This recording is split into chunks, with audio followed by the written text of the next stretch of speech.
Yo, what's up YouTube? Well, I can finally do a video for chapter 11. The AI seems to be working normally again. Maybe since the last patch for the World 20 or something. But basically what was happening was that part 3 here, Center of the Post, the AI just wasn't doing anything at all. So any kind of video I made for it was that there was no point because the AI was just sitting there and not reacting or anything, right? It was just auto attack for the whole fight.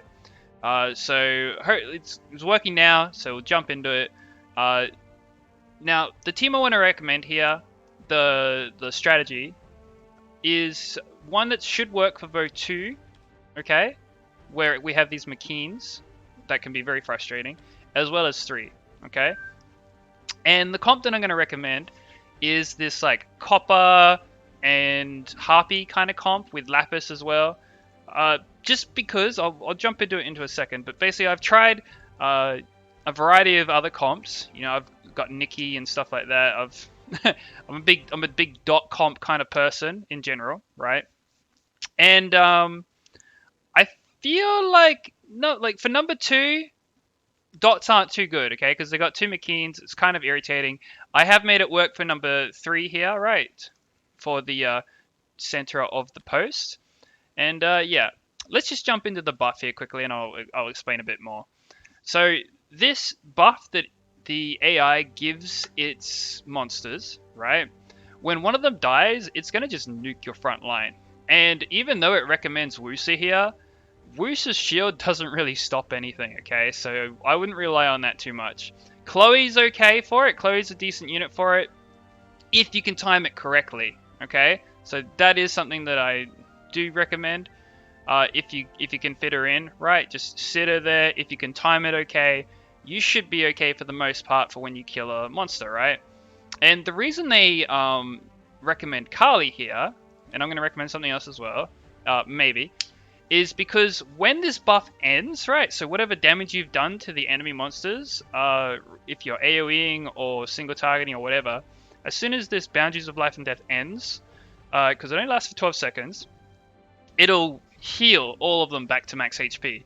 And in particular, chapter 3 here is very annoying because you've got Perna spamming its fire, and you've got Wusa spamming its shield, you've got Eleanor spamming its cleanse, and you've got Jean spamming her stun heal, okay? So all in all, very annoying monsters to deal with, while also a very annoying buff / nuke on yourself, right? Now, you can also, for heal block, you can obviously bring Coom or Kali, right? Or come on. And you can also bring the spell, you can bring the synergy spell, right? So if we go edit deck, go spell, let's see, I think it's this one. Yeah, so it will put unrecoverable on the enemies for, say, mine will last 11.5 seconds, right? Now, the only issue with that is, of course, that if you do stop them from healing back to max HP, you do have to be aware that the AI may decide to instantly cast another Boundaries of Life and Death, right? And just back-to-back cast them as something else is about to die. And you may inadvertently detonate the Life and Death because the enemy units were so low HP, and then you just wipe yourself out. Okay? Now, the big issue with this particular stage is that it is going to take a few retries, okay? One way or another. You can get it done, just don't give up. The unit level is also an issue, of course. They're not exactly the squishiest things in the world, and all of the units are quite annoying to deal with as far as their survivability goes as well. Like, this particular stage is designed to have the monsters try and survive, okay? So that the buff here, Boundaries of Life and Death, can mess with you. Now, another good unit that you might want to bring would be Tessarian, because Tessarian is going to deal with this Perna's passive, which can mess you up at the end of the fight, depending on which team comp you bring.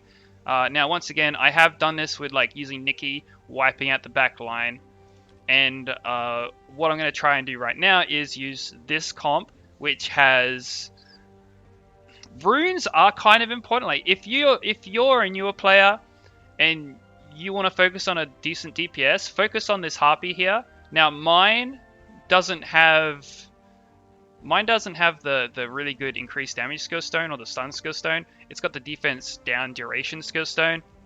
So I've just got some basic rune here. All of these units are just, none of the runes are upgraded. Even the Konomiya and the Bernard, they're just on basic Swift sets, alright? So don't worry about that. The important thing is that if you do have a carry DPS like this Harpy and Lapis, and you have put some strong Fatal runes on them, or Blade runes, or anything like that for damage, even the Copper, right, with the increased damage, you know, you've buffed up their defense so it does even more damage and stuff. It is going to be very helpful if you're using lower level units to fight these higher level units, which is what we're going to do here, okay? So that's the only thing to worry about, other than the other things I mentioned, I guess. So let's just jump into it. I'll give you guys an example.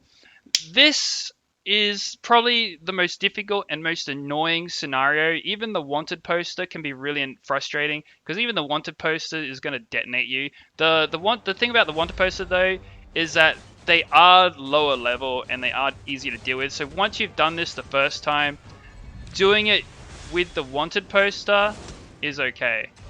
Like it's not so bad, okay? Now what I'm going to do here, I'll bring that back. I'm actually just going to wait for this first buff to wear off. Okay? Now, let's see. Let's buff, and I'll start cycling my cards. Okay? Now, you can see they're just spamming their abilities right now.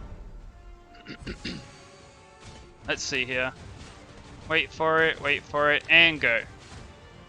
That's what I'm hoping for, kind of. I want to kill them before we get to that next buff phase, okay? So let's see if we can do that. There's the Wooster Shield. I probably should have brought back Copper here at the start. Let's try this. Come on, come on. And hopefully this kills them all. Front line almost done. Don't do that. That's so annoying. Okay, he's using Eternal Flame. Okay, hopefully, I think we just gotta... Okay, sweet. Whew, you see that, guys? Like, she's about to die, and then he cast it on there, okay? So what we're gonna do here is basically hope we don't die to the Perna Flames in the back here. And basically, I'm gonna bring that buff back. So I'm gonna try and keep myself buffed, alright? That's what's important right now. Keep yourself buffed, keep your speed up. And let's see how we go here. We're just trying to wait for these flames. Okay, now I'm gonna buff. Did I just... I think I just lost my defense buff. Alright. And then we use all of our attacks. Okay. And yeet. Let's use this quickly. Sweet, got rid of the flames. Gonna rebuff and hope that they do not use the boundary of life and death here. See, he's just spamming that shield now.